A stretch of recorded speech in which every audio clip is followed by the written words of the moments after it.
must respectfully resign from my office as a public official while I face this problem and give time to reflect on my own person as well.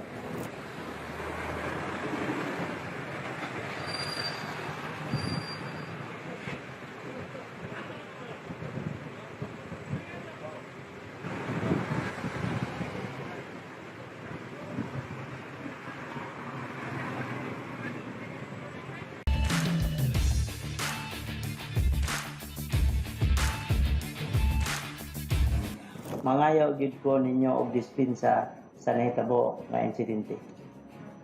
What happened is already done. Whatever the exchange of words where I was wrong to lay my hands on him. Bisan unsa pa ang rason, dili unta angay moabot sa pagdapatanay.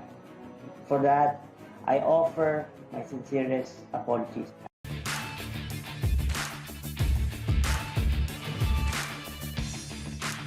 Resignation is the highest form of statesmanship.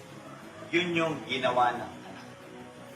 Nagkamali siya, humingi siya ng patawad, nag-resign siya.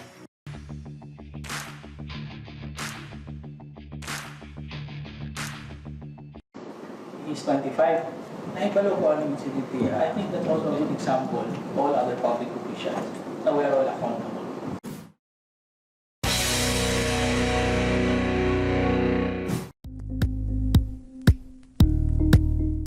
Thank you for watching Politico TV. Please like and subscribe to our channel for more videos.